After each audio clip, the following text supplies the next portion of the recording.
Welcome back to the SMT Media Network. We're going to go ahead and take this opportunity in this video to respond to comments from I guess we'll just call it the exiled Johnny Manziel, former quarterback of the Cleveland Browns, a player who was drafted by the team with high hopes that he would be a difference maker in the league. There were some people that said, quoting Skip Bayless, that he would be bigger than LeBron James in Cleveland.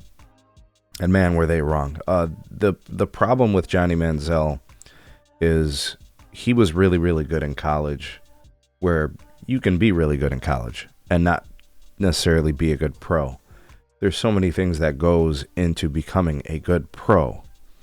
You have commitment to the craft, continuing to get better, studying film, working on your skills, leveling up certain things.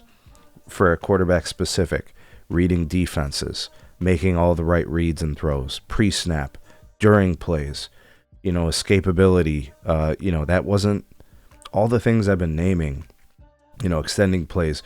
It didn't work for Manziel in the NFL like it did in college. And he didn't have the requisite intangibles to sustain a career in the NFL. And he was given the opportunity to have a chance to do that in Cleveland. But anyways, he made some comments recently about the city of Cleveland, the team that drafted him, right, the place where they play. And he spoke to his depression being in Cleveland, being away from home,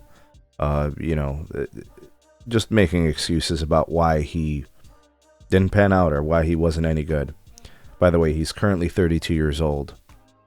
He's been out of the league for years.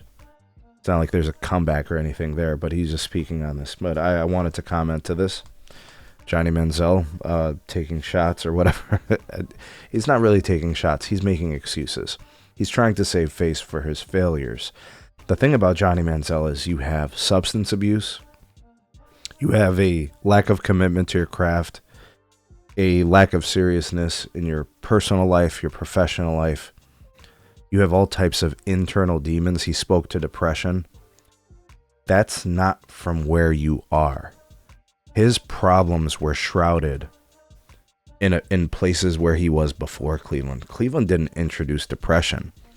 He was depressed in Texas. His substance abuse, his substance problems came with him as baggage.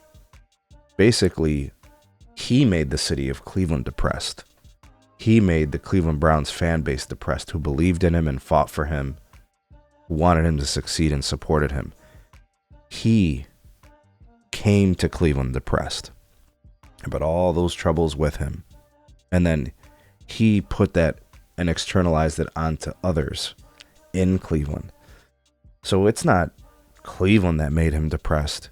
He was depressed, and he continued to be depressed because the problems he has is not external. They were always internal. He's making excuses. He is misrepresenting his own personal demons and problems and issues. And he's just trying to place blame externally. He still hasn't learned a thing. For whatever, therapies he's probably sought, for any help he's tried to receive, it doesn't really seem like it's really there. It's really resonated or worked with him, because he's still blaming everybody else for everything that he's done wrong. Remember, this guy, all the problems that came with him, they were brought as part of who he was. He's from Texas. He was depressed in Texas. He was depressed in Cleveland. He's probably still depressed now, and pray for him. And, obviously it's a horrible situation. You always wish people the best.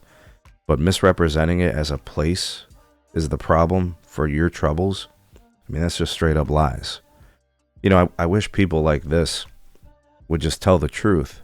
I think that's therapeutic in and of itself. But to just blatantly come out and lie about a place where all they want to do is support you and help you, find success. If anything, Cleveland was the best thing for him. A place where you were going to be celebrated, a place that was dying to just have a leader, right? Where football is everything. He was set up to be a legend. He just failed at it. In fact, he wasn't even close. There's no reason for anybody to assign blame to Cleveland. I think he just needs to look inside and tell the truth.